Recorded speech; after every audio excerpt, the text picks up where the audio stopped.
Hello everyone. आज है 6 जुलाई और आज की इस क्लास में हम डिस्कस करेंगे 6 जुलाई से बनने वाले करंट अफेयर के सभी इंपॉर्टेंट क्वेश्चंस। प्रीवियस क्लास में हमने देखा था कि हाल ही में 16वें नंबर का भारत जापान वार्षिक शिखर सम्मेलन में पार्टिसिपेट करने के लिए जापान की प्राइम मिनिस्टर शानाए ताकाइची भारत की यात्रा पर रही हैं। भारत और जापान की प्रधानमंत्री इन्होंने संयुक्त रूप से हरियाणा में मारुति सुजुकी इंडिया के अत्याधुनिक वाहन निर्माण संयंत्र का उद्घाटन किया है। प्रधानमंत्री नरेंद्र मोदी साथ ही शानाए ताकाइची ने दिल्ली में आयोजित द्विपक्षीय वार्षिक शिखर सम्मेलन के दौरान रक्षा क्षेत्र में दोनों देशों के लिए नौसैनिक रेडियो एंटीना संयुक्त रूप से विकसित करने के लिए समझौता किया है। उत्तर प्रदेश के मुख्यमंत्री योगी आदित्यनाथ ने सहारनपुर से एक तकनीकी संचालित भूमि सर्वे और सीमांकन अभियान शुरू किया है, जिसका नाम है डिजी रोवर लैंड सर्वे अभियान। राष्ट्रीय जैव विविधता प्राधिकरण ने एक अद्वितीय जंगली धान के अनुवांशिकी संसाधन की रक्षा के लिए असम के बोरजोली साइट को ऑफिशियली तौर पर जैव विविधता विरासत स्थल अधिसूचित किया है। हाल ही में फ्रांस की एरोस्पेस लॉजिस्टिक कंपनी है फ्लाइंग व्हेल्स, ये भारत में अपना विनिर्माण इकोसिस्टम स्थापित करेगी। भारत की यूपीआई को अपनाने वाला जो 10वां देश बना है ग्रीस। यूएस ओपन बैडमिंटन 2026 में किदाम्बी श्रीकांत ने जीता है सिल्वर मेडल। अभी हाल ही में आयरलैंड को यूरोपीय संघ परिषद का अध्यक्ष चुना गया। 29वां राष्ट्रीय गवर्नेंस सम्मेलन आयोजित किया गया जयपुर में। और मलेशिया में भारत के उच्चायुक्त बने हैं सोमनाथ घोष। ओमान में भारत के राजदूत बने हैं प्रशांत पी से।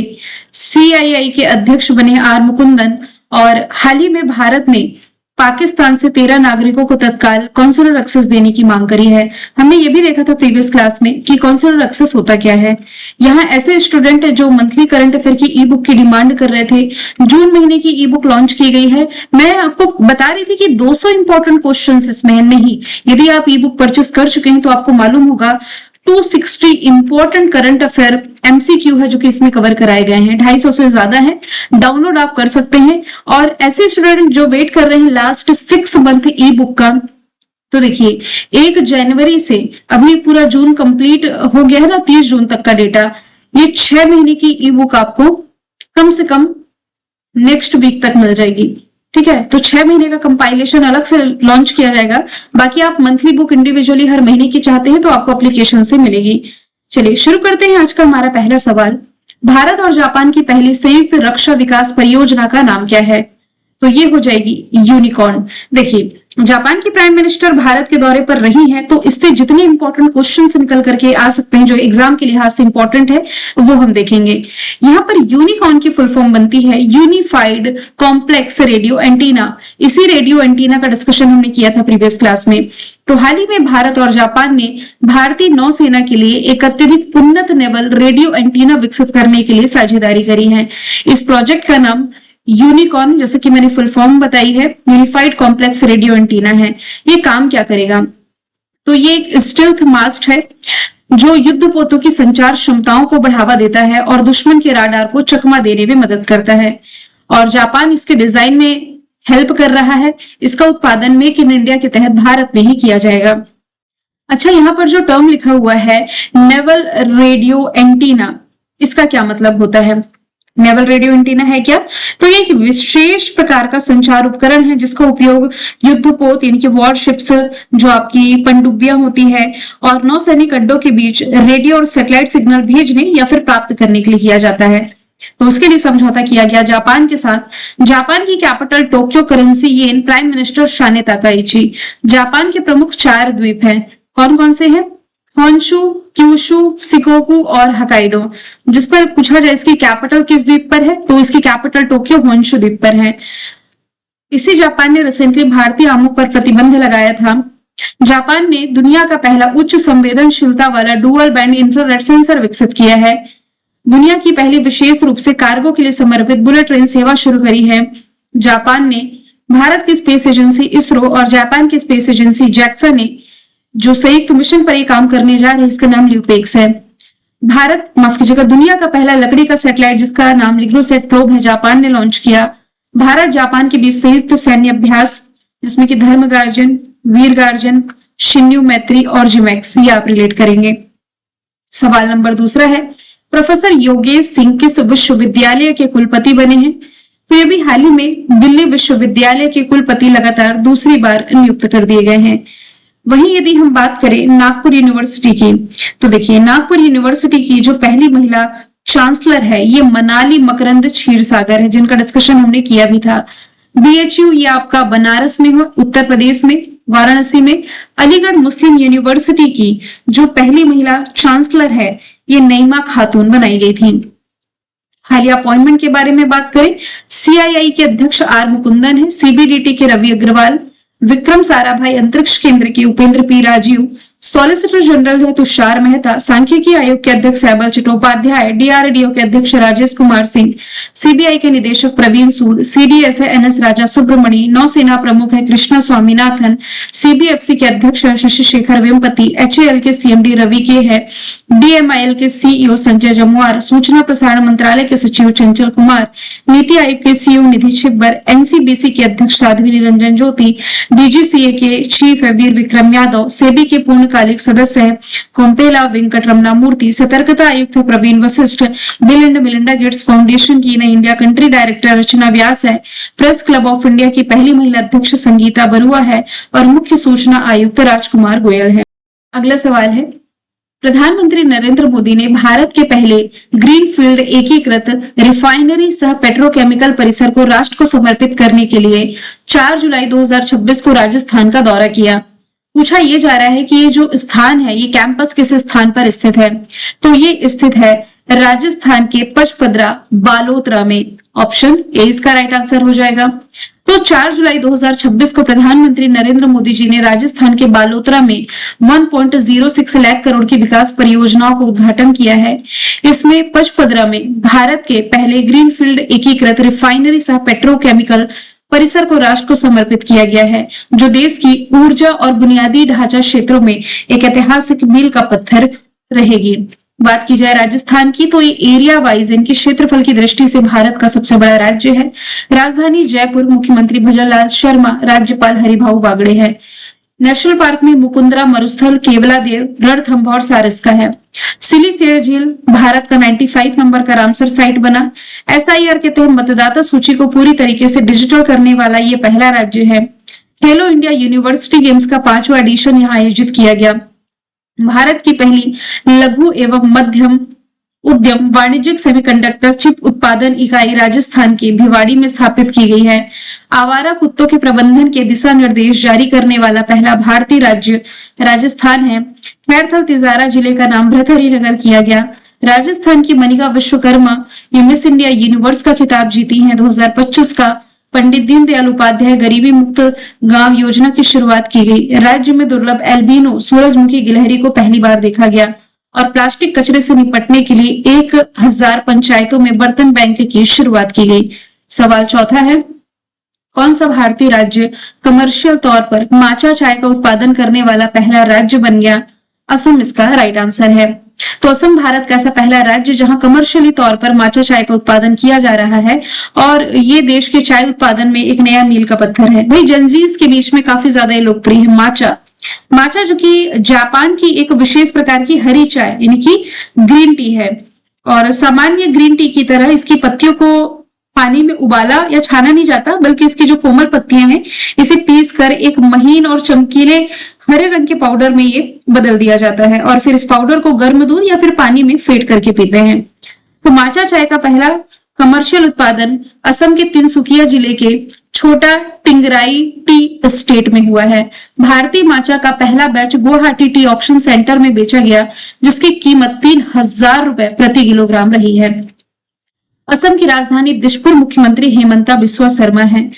असम के प्रसिद्ध मुगा सिल्क को बढ़ावा देने के लिए यहाँ पर मिशन स्नेहम जोरी की शुरुआत की गई। बिहू पेपा वाद्यंत्र को जीआई टैग मिला। जीआई टैग प्राप्त तेजपुर लीची की पहली अंतरराष्ट्रीय खेप दुबई और सिंगापुर को भेजी गई। यूसीसी लागू करने वाला तीसरा राज्य असम है। असम के जीआई टैग प्राप्त जोहा चावल की पहली बार जो एक्सपोर्ट है यूके इटली को किया गया। असम में भूमिहीन परिवारों के लिए मिशन वसुंधरा 3.0 की शुरुआत की गई। भारत के 94 नंबर के ग्रैंड मास्टर मयंक चक्रवर्ती असम के ही हैं। फरवरी 2026 में हुए पहले वैज्ञानिक सर्वे के अनुसार काजीरंगा टाइगर रिजर्व में 57 फिशिंग कैट ये दर्ज की गई है। 8वां राज्य वेतन आयोग बनाने वाला पहला राज्य भारत का असम है। बोडो समुदाय के बाथो धर्म को अलग जनगणना कोड असम में मिला है। 18 साल से उम्र के व्यक्तियों के लिए नया आधार कार्ड बनाने पर पाबंदी लगी। पूर्वोत्तर की पहली इमरजेंसी लैंडिंग फैसिलिटी की शुरुआत असम के मोरान में की गई। गुवाहाटी में ब्रह्मपुत्र पर कुमार भास्कर वर्मा सेतु का उद्घाटन प्राइम मिनिस्टर नरेंद्र मोदी ने किया। निजुत मोइना 2.0 की शुरुआत यहाँ की गई। और भारतीय सेना ने HAL के साथ मिलकर के असम के मिसामारी में हेलीकॉप्टर रख रखाव, मरम्मत और ओवरऑल हब की आधारशिला रखी है। देखिए यहाँ पर कुछ टाइपिंग मिस्टेक हो गई, मैं जब आपको PDF शेयर करूंगी ये मॉडिफाई कर दूंगी। और भारत के पहले आधुनिक रिवर टर्मिनल का उद्घाटन असम के गुवाहाटी में किया गया। नेक्स्ट क्वेश्चन है 2027 से यानी कि अगले साल से 10 साल की नई फंडिंग पार्टनरशिप के बाद इंटरनेशनल बुकर प्राइज का आधिकारिक नाम बदल करके इनमें से क्या किया गया है? तो इसे अब से जाना जाएगा बुकमैन इंटरनेशनल बुकर प्राइज के नाम से। इंटरनेशनल बुकर प्राइज आप सभी जानते हैं कि ये दुनिया भर में साहित्य जगत का यानी कि लिटरेचर के क्षेत्र का सर्वोच्च सम्मान है। चलिए आपको बताना है 2026 का इंटरनेशनल बुकर पुरस्कार किसने जीता है। मैं बता देती हूँ, उपन्यास का नाम ताइवान ट्रैवलॉग के लिए जीता है किसी ताइवानी लेखिका ने। नाम बताइएगा आप कमेंट बॉक्स में। तो विजेता पुरस्कार राशि भी बढ़ाई गई है, 50,000 यूरो से बढ़ाकर के 1 लाख यूरो की गई है, जो कि 50-50 यानी कि राइटर और ट्रांसलेटर के बीच ये 50-50 बांटा जाएगा। इसका नया टाइटल स्पॉन्सर बुकमैन फिलैंथ्रोपीज किया गया है, जिसकी स्थापना गेमिंग कंपनी प्लेरिक्स के को-फाउंडर डारिया बुकमैन और दिमित्री बुकमैन ने की थी। Cristiano Ronaldo 2026 FIFA world cup में किस देश के खिलाफ पुर्तगाल की जीत के दौरान FIFA world cup knockout stage match में गोल करने वाले सबसे उम्रदराज खिलाड़ी बने? तो क्रोएशिया इसका राइट आंसर हो जाएगा। क्रिस्टियानो रोनाल्डो की उम्र 41 साल 147 दिन यानी कि जब तक इन्होंने गोल किया तब तक है। तो FIFA world cup knockout stage match में गोल करने वाले सबसे उम्रदराज खिलाड़ी बने। क्रोएशिया को इन्होंने 2-1 से हरा करके राउंड ऑफ 16 के लिए क्वालिफाई किया है। रोनाल्डो का गोल 68वें मिनट में पेनल्टी से हुआ और ये FIFA world cup knockout stage में उनका पहला गोल था। ये मैच यदि आप लोगों ने देखा होगा तो मालूम होगा। पुर्तगाल के स्टार फुटबॉलर है, दुनिया के पहले अरबपति फुटबॉलर। दूसरे कौन बने हैं? Lionel Messi. गुजरात पुलिस ने हाल ही में महिलाओं और बच्चों की ऑनलाइन सुरक्षा को बेहतर बनाने के लिए कौन सा राज्यव्यापी अभियान शुरू किया है? तो इसका नाम है operation Surakshit cyber space. Option C right answer है। 1 जुलाई से 28 जुलाई तक ये चलेगा। इसका मकसद है 25 लाख नागरिकों को जागरूक करना, 20 लाख छात्रों को साइबर सुरक्षा की शपथ के लिए इनकरेज करना और 10,000 स्कूलों व 1500 कॉलेजों में जागरूकता कार्यक्रम आयोजित करना। यह अभियान महिलाओं और बच्चों को प्रभावित करने वाले साइबर खतरे, साइबर स्टॉकिंग, ऑनलाइन शोषण, वित्तीय धोखाधड़ी और आइडेंटिटी थेफ्ट, साथ ही डिजिटल उत्पीड़न को टारगेट करता है। इंपॉर्टेंट ऑपरेशन की यदि बात की जाए तो भारत ने भूकंप से प्रभावित वेनेजुएला में राहत कार्यों के लिए ऑपरेशन अमिस्ताद चलाया। ऑपरेशन डेल्टा हंट ये गुजरात में चलाया गया। नारकोटिक्स कंट्रोल ब्यूरो ने ऑपरेशन रेजिपिल की शुरुआत करी। भारतीय सेना ने उत्तरी सिक्किम में ऑपरेशन हिमसेतु चलाया। अमेरिका और इजराइल द्वारा संयुक्त रूप से शुरू किया गया एक ऑपरेशन जिसका नाम एपिक फ्यूरी है। पाकिस्तान ने अफगानिस्तान के खिलाफ की गई कार्रवाई को ऑपरेशन गजब-ए हक दिया है नाम। सिक्किम में पड़ी बर्फबारी के लिए मतलब उस बर्फबारी में फंसे पर्यटकों को बचाने के लिए ऑपरेशन हिमराहत चलाई गई थी। ऑपरेशन शस्त्र दिल्ली पुलिस द्वारा हथियारों की शेयरिंग और ऑनलाइन गलत भाषा के इस्तेमाल से निपटने के लिए चलाया गया ऑपरेशन है।